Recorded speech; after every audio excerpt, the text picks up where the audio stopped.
Welcome back to another episode of Fine Margins. I am Ben. I'm obviously joined by my co-host Bella. So we are here after the Australian Grand Prix, probably the most exciting race of the season so far. Weekend which included a somewhat chaotic quali session and an incredibly chaotic race day filled with lead changes, crashes, and loads of red flags. In this episode of Fine Margins, we will cover the race results and the key takeaways and each team's performances as per usual. So if we look at the key takeaways of the race, for anybody that doesn't necessarily want to stick around for the debrief on each of the teams, what was the Australian Grand Prix? Well, it was chaotic with 3 red flags, which is definitely more than norm. And, only 12 cars finishing the race. There was a lot going on. Now that chaos also extended to the application of the rules. There was quite a lot of argument amongst the drivers and the different teams, as well as wider commentary on, well, did we need 3 red flags, and was the way that the FIA handled it the right way? As per usual, we continue the theme of Red Bull dominance, even though this probably wasn't their cleanest race, and there were quite a few mistakes that I think were made up for by the speed of the car. And now we're seeing Mercedes come into second place as opposed to the AMR, which is definitely a shift in what we've been seeing for the last 2 races. But let's dive into the update and where it left us in terms of the drivers and the constructors championships. So we go into constructors firstly. Red Bull are obviously at the top, kind of to be expected. Aston Martin have remained second place, helped by George Russell's DNF finishing, so obviously no points for Mercedes from one driver. Then it is the Mercedes. Next is the Ferrari team, kind of been struggling lately. Next is McLaren, who have gone from 0 points all the way up to 5th place in the ranking, overtaking their bitter rivals of Alpine, who are 6. Next is the Haas Formula 1 team, followed by Alfa Romeo, Alfa Tauri, and in the end, Williams. In terms of the drivers' ranking, we've obviously got Verstappen at the top, Sergio Perez in P2, Alonso at P3, Hamilton P4, Carlos Sainz P5. We don't really care about the rest, honestly. They've got some catching up to do. Yeah, absolutely. So if we're looking at how that left the individual teams, with Red Bull, it seemed that Max had some trouble locking up on the corner that he went off on, but he also had some trouble getting the tyres to the right temperature. I think with the standing starts, or actually the starts altogether, he was struggling. When I read the commentary, it was because he missed the lights, but it actually looked more that the car wasn't getting traction quick enough. What did you think about that? I definitely don't think it was his best race by any means. No, well, I don't think it was Red Bull's best ever. They, first in qualifying, they had Max P1, which is to be expected, and then they had Checo starting P20 because he went off in Q1 and beached the car, so couldn't put lap time in. Not a great weekend for Checo, which is a shame, especially after the performance he did at Saudi Arabia. They couldn't capitalize on that and keep the momentum going. He did have some nice overtakes, though. He did have nice overtakes, but again, they're a rocket ship. They can take more risks because of the speed the of the Red car. Bull car. Yeah, I agree. The Red Bull car without DRS can probably overtake some cars with DRS. In addition to that, when you give them DRS and they have the most efficient DRS system, so it kind of gets rid of the most drag at once as soon as you open up that rear wing. But there is no competing with that straight line speed. And because of that, if you start from P20, especially for the Australian Grand Prix, that now has 2 DRS detection zones and 4 DRS zones. They gain so much speed. So he started P20, went all the way to P5, had the chance of really kind of finishing P10 with all the confusion at the second red flag of the race. But yeah, not Checo's best weekend. Not Max's sharpest either. Like we said before, struggling with the starts. Some people think it's a bit with tyre temperature. You don't have tyre blankets anymore. And Australia, all the drivers are saying Australia is a hard enough track to get temperature in the tyres because it's a very low deg track. That's why you saw most teams pitted for hards after 6-7 laps, and just went on to the end because it's a low deck type of track. But, considering starting P1 and P20 and finishing P1 and P5 on top of that, Perez got the fastest lap. Yeah. It's decent. I mean, it's good. It's not bad. What did you think about the Mercedes? Obviously, Russell qualified faster than Hamilton, and we can talk about that. And then Russell had a really good start, was in first place. There was the comms that he felt he was under attack, but Lewis was under pressure from Max. And then, Russell pitted right before Albon smashed into the wall, and obviously lost first place because he pitted, and then kind of got screwed by the red car, but later DNF. But what did you think about the Mercedes this weekend? Well, it's a step in the right direction, firstly, and I think you can see that the gap has closed to Red Bull compared to last year, because in terms of qualifying speed, last year they were second behind in quali speed, and now they're half a second to 4/10, 3/10, depending on the performance. So it is a lot closer. Well, actually, they're that far away when Max is in the car. Checo's in the same car, and the timings are much. So it's also Max's ability to make the most of an already quick car, because the quali showed that it wasn't a 1-2 for Red Bull.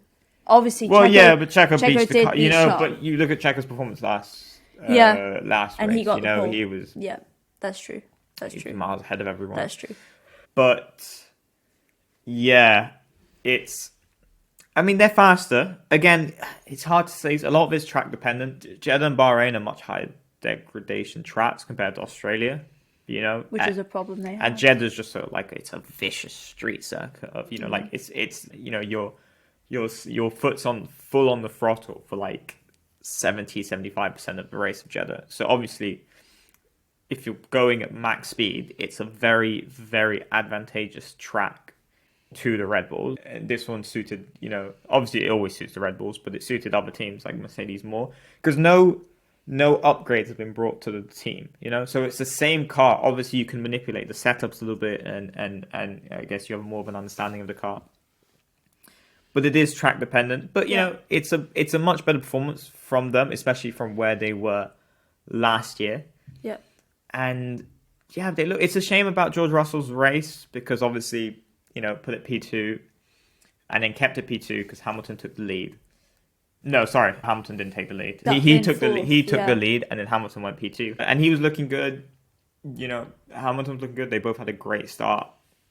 Pushed Max all the way down to P3, and then if they were working together, they could have kind of kept each other in the DRS range. Did they? Well, they could have. Yeah. And obviously gain some speed advantage and maybe stay ahead of Max. They probably wouldn't have stayed ahead of Max, because obviously that car is a rocket ship, and he's driving the wheels off it.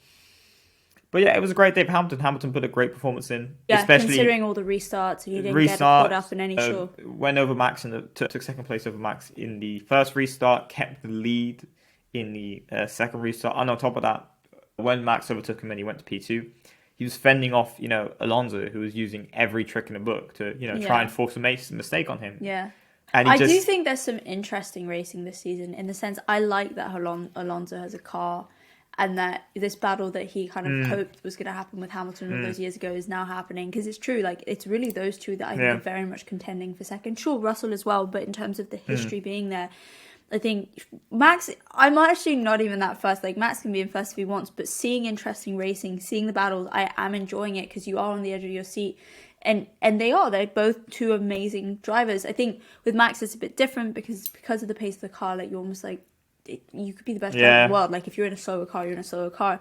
But the fact that AMR, Leclerc, when it's the right day for him, he's up there. It never seems to be the right day for Leclerc, unfortunately. It is really cool. But it's also, and it's good to see how respectful both Hamilton and Alonso are.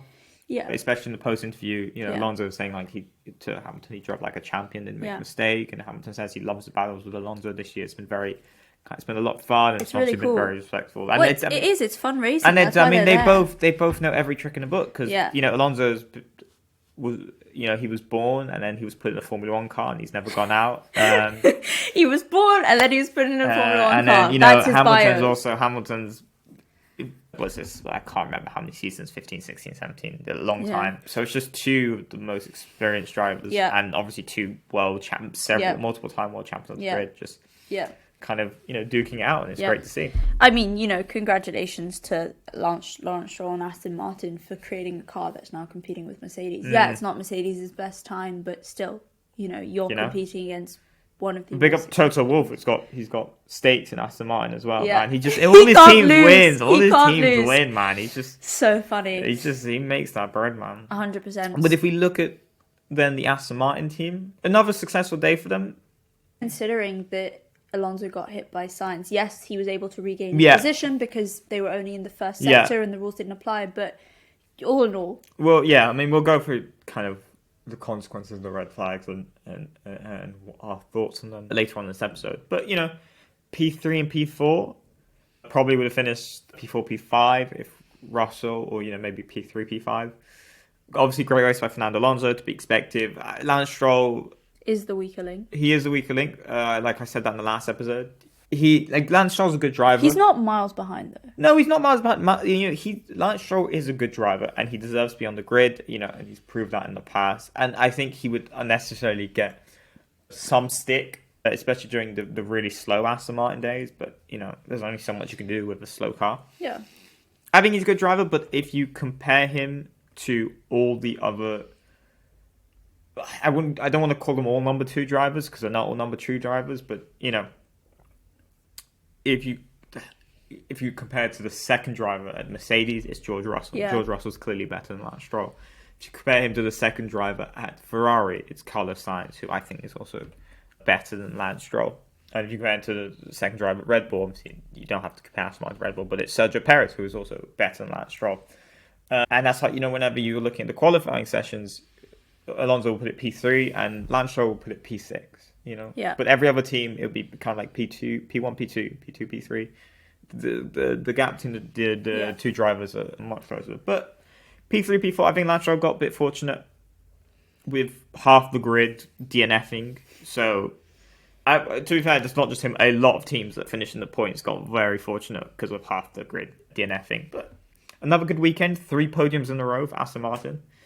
For Fernando Alonso, that is probably a first in team history, I imagine. Yeah, 100%. Can't complain. They're second in the rankings. They're living the dream right now.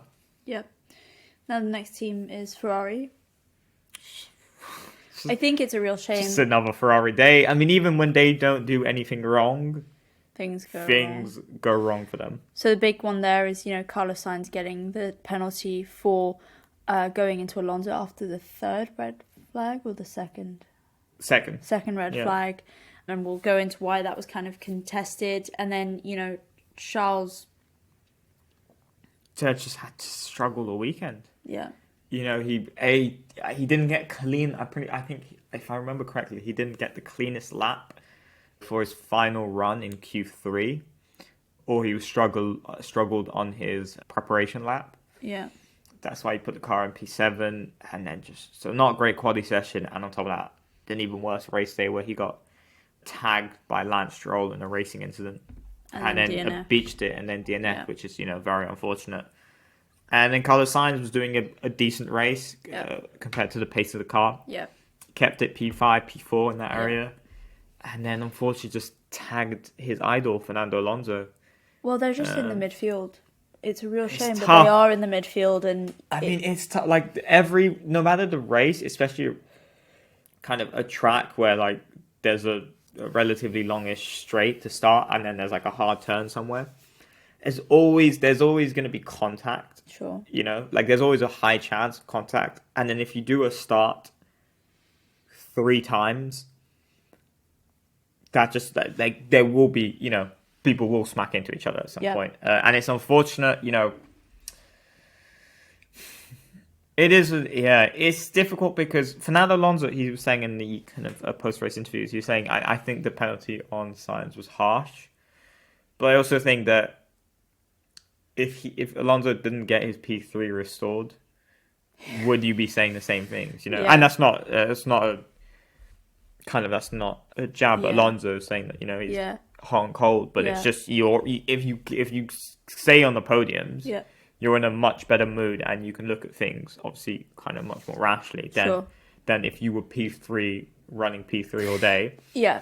And then suddenly someone tagged you out the race and then knocked you out the points, or he would have finished P10. Obviously, a massive step down from P3. Well, I think the problem at the moment is not, okay, this rule applied or that rule applied and that's the rules and the rules in themselves are unfair or whatever.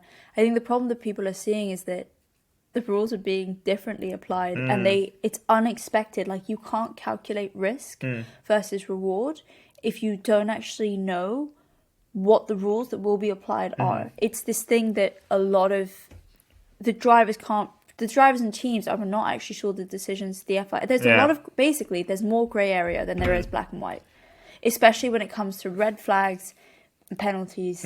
And that really depends per track and people are applying it differently. And you don't have that one voice of truth and you don't have that consistency. And I think that's what they're more annoyed about than anything else. It's kind of like, well, this is so beyond what I expected because you've never done that before. You've done that before in a different situation, etc., etc. So you get more annoyed when you don't expect it than when you know you've done it and you think it's unfair. Yeah.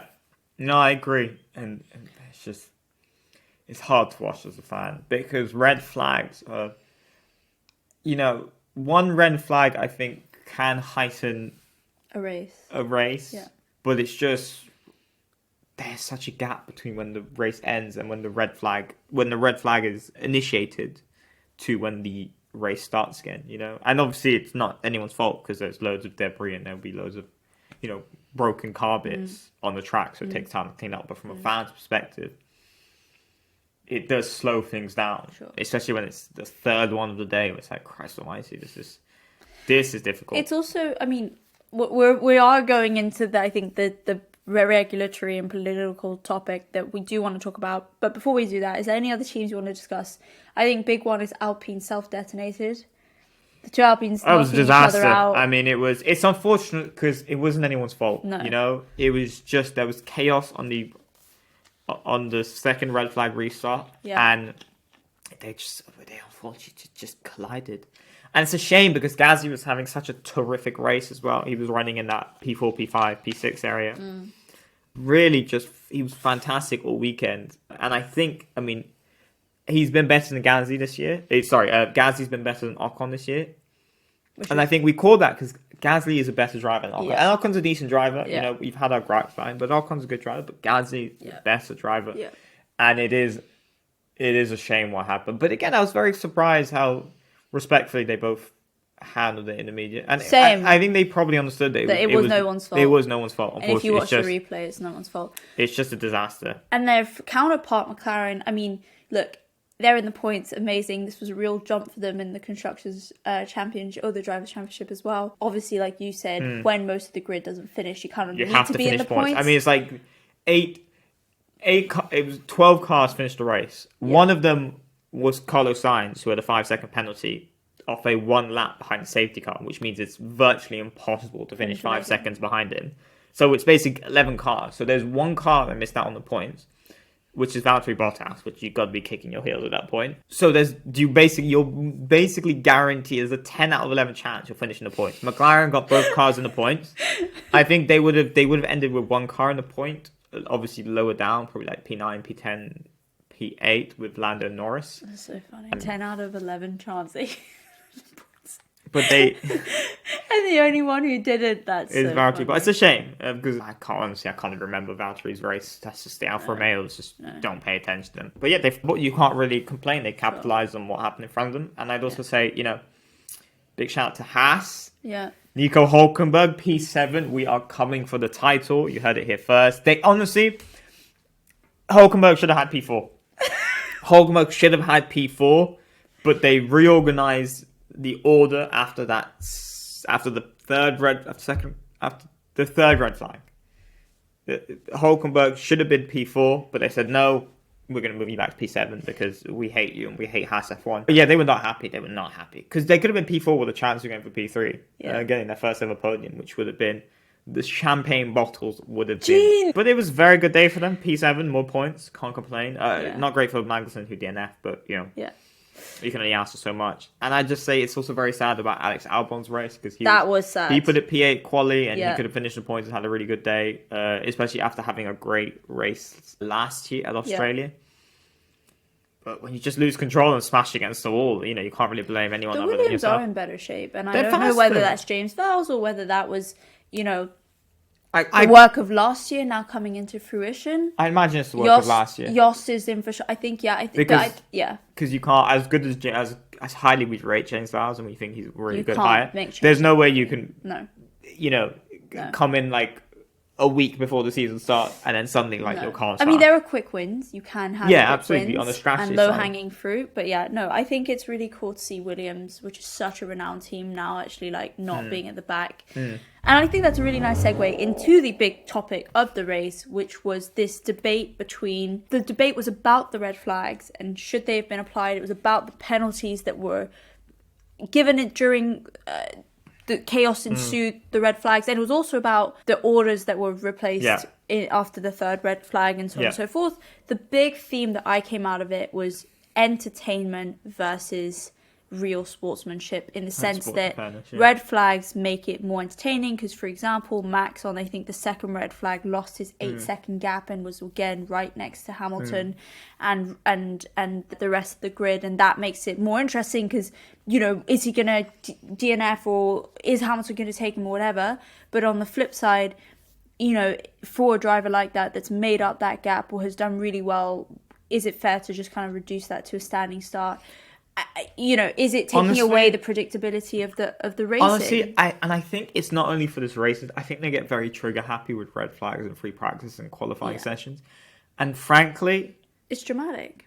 No, I think it's a consequence of what happened in Abu Dhabi 2021. Oh, you think they saw numbers? Because I think it's a fear factor. Right. That if they call the safety car, virtual safety car, I think they fear that they will get it wrong, and it's a very safe choice to call it a red flag. Oh, that's because everyone gets a tire change, even if you've pitted before and lost space. That's really interesting. And on top of that, you get to clear the track and make sure that there's no issues. Because realistically, if it's like a blanket. If Alex Albon's crash caused a red flag this race, and they said it because there was gravel on the track, then realistically, if you go back to Abu Dhabi 2021, when Latifi smashed his car into bits with debris on the track, that realistically, by today's standards, would have also been a red flag. And I think it's a fear. I think it's fear of getting the decision wrong that they say we're going to play it safe every time. That's a really interesting point. And call a red flag. Because we go by red flag and by incident. First red flag, lost control, crash against the wall, bits of debris on track. The majority of the car was off track, if I remember correctly. And they stated we had to call a red flag because there's gravel on the track, which I think is a pretty soft excuse because you can sweep away most of the gravel and anything left will be pushed aside by the 600 kilogram Formula One cars going at 200 miles per hour. The gravel would have been cleared eventually. I think the second one was justified, Kevin Magnussen smashing against the wall. Because firstly, I don't think anyone's race, no one lost position because of it. You could say it maybe disadvantaged Max a little bit because he had a very nice gap, and obviously, you have to do another restart and it pushes the field back together, but no one lost kind of any position from it. And on top of that, Kevin Magnussen's wheel rim smashed a bit, so there's not carbon fibre on the track, there's shards of metal, and that is very likely to cause a puncture and, harm the races of other drivers. And then if you look at the third red flag, which was 2 laps before the end. 2 laps for the end, and it was caused by the chaos that ensued from the second red flag. Yeah, and it benefited some people, and it really disadvantaged some people. It really disadvantaged the Alpines because of the restart. Crashed both their cars. Disadvantaged Sainz, who went into Alonso and then got a 5-second time penalty. And the order which they put it back for the final restart disadvantaged the Haas team because at the end of the chaos when they called the red flag was before sector 1. Hulkenberg found his way to P4. Yeah. And then it benefited drivers like Aston Martin, who both their drivers got tagged and knocked back, and Alonso lost P3 position, who got to regain that even though he didn't get to finish. And it's odd because cars were damaged, cars were beached, but it was all dependent on if you regained your position. Is if you could finish the final lap behind the safety car on your own power. Yeah. You know, and that seems Because you very regained unfair. your position, but then couldn't fight back because it was all behind the safety car. Because Alonso and Stroll both got tagged, but one of them got tagged, and their car kind of just stopped. Not that it was too damaged to continue, but their car just stopped in the chaos. But they got to regain the position they were at before. Yeah. But the Alpines, their cars were damaged massive bits, but they said no, you're DNF and you're not finishing. Yeah, but what's really interesting is because they didn't get through the first sector that they retook the positionings from the start of the the second red flag. But for Sainz, even though his race incident happened before the first sector, he still had the penalty 5-second applied. penalty. And so it's kind of like, well, what do we count before the first sector and what do we not? And it's very unfair because the 5-second penalty Sainz received took him out the points. Is the most brutal 5-second penalty that I think anyone's ever received. Or I can't remember every 5-second penalty that's ever happened, but in my memory, because the final lap was behind the safety car. Yeah. So every car is bunched together. So it's literally impossible to finish more than 5 seconds behind another car, even if you're 20th and the other car is first. Yeah. You cannot finish 5 seconds behind them. No. Because it's a safety car and all the cars are bunched up and they're all going at, relatively the same speed. Yeah, 100%. And it's very unfair because if we were running in the regular race, Sainz gets a 5-second penalty and let's say he's P5 at the time. Worst comes to worst, he finishes P6. Maybe he finishes P7, but you're still in the points. But they took Sainz from that P5, P4 area to out the points, which is very unfair. It's very unfair on Ferrari, who leave the day with 0 points. I find it really funny because you make the case that it's because they're trigger happy and it's out of fear of like the red flag is. I was going to say red card. The red flag is much like black and white, whereas I actually think. I don't know. I don't think this is a fair case, but I think there is an argument to be made that it's about entertainment, and it's a new restart, and it's lights out, away we go, and that's I think I don't know who was commentating this. They were like, yeah, it is more entertaining, but it's so poor for the drivers because they put in all this. Okay, there's a few things. They put in all this effort to like remain consistent, to be. To keep the car in, to do all these things. And it's a lot. If you think about how fast they're going and how long a race is, and the fact that you can't make a mistake. I don't think it's like football or rugby where you get to stop and or someone else is tackling. No, it's 58 laps of perfection. It's an hour and a half of like, you're going between 150 to 300 kilometers an hour. And literally, when you're going at that speed, I don't know if anyone's ever driven on the motorway, but like, when you're going that fast, like, a split second makes all the differences. So the amount of pressure on their brain, plus the G-force, plus the heat, plus the you really it's just to have to restart and get out the car and get back in the car and go. It's just a lot on the drivers, and also it's very unpredictable because all that effort you put in, it's like out of nowhere. Because of someone else's mistake. What other sport do you have that in? None. And I also got to say that if you look at before the start of any race, what should be the first start and should normally be the only start. Look how much time drivers take to mentally get themselves ready for that start. Some meditate, they all kind of do that. Gasly does that weird like catch the balls reflex things. A lot of them like sit by themselves, listen to music because they need to get themselves into the zone. And they need to get themselves at the pinnacle point of kind of focus flow state. If you're asking a driver to do that 3 times, there's no way you can continue being. And I think that's why you saw the starts get messier and messier because if you think about, for anyone that meditates, if you think about when you meditate, right, like you can't focus the whole time through your meditation, right? Like you think about your breath, then a thought comes in, then you think about your breath again. Think about drivers, like. They can't have really that other thought, like, oh, like that thing just popped up, because that second is really like the make or break of someone overtaking you, or you going into the wall, or you like braking too late. And so it's such a difficult sport, and I would agree.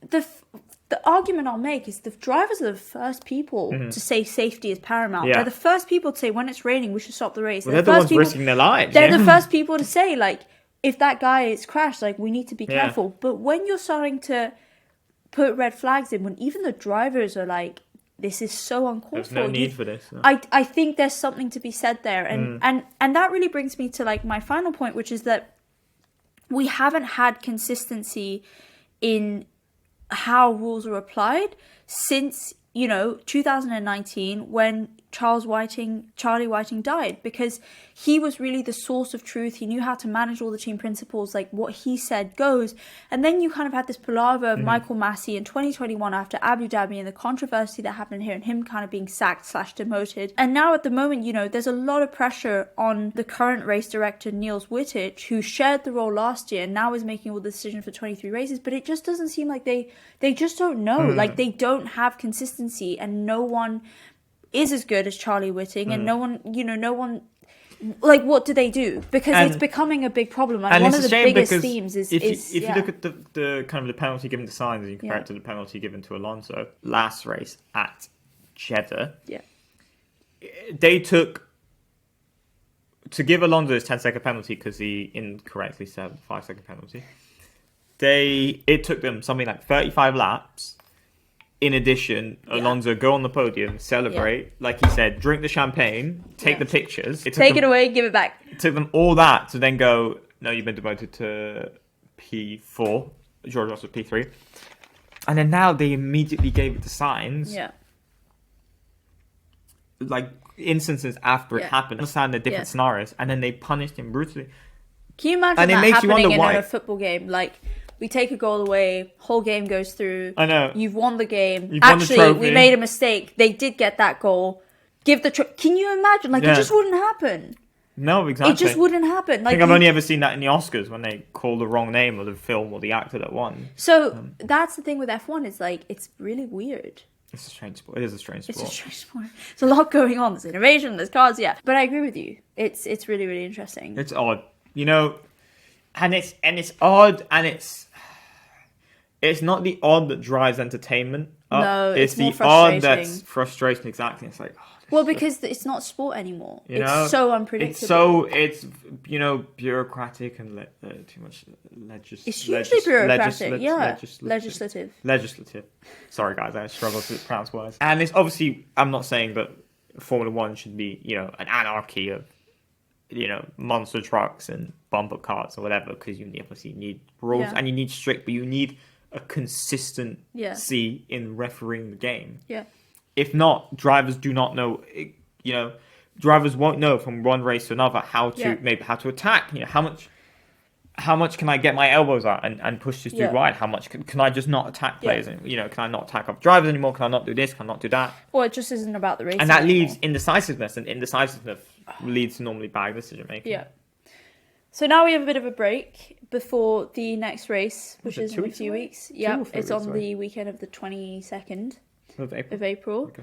I think the FIA will, take a hard look at themselves. And let's see. I think it's an interesting season, as much as, but that kind of from second to fifth is very I think unsure. Teams are bringing upgrades back. Yeah, I think Mercedes are... So there's the potential of Mercedes... Sidepod. Imagine that.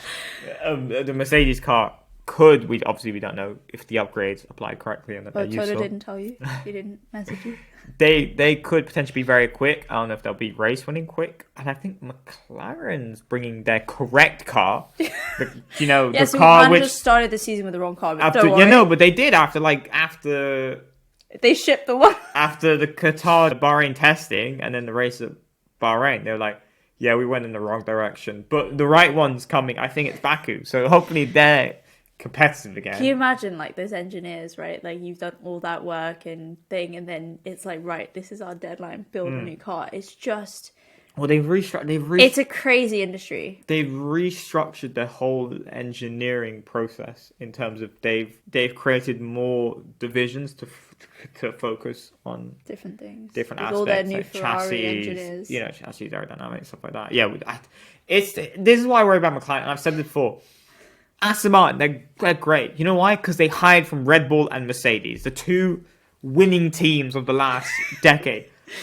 McLaren only hires fired Ferrari drivers, and Ferrari barely fires people in their engineering staff because they want to keep it very Italian and very, European.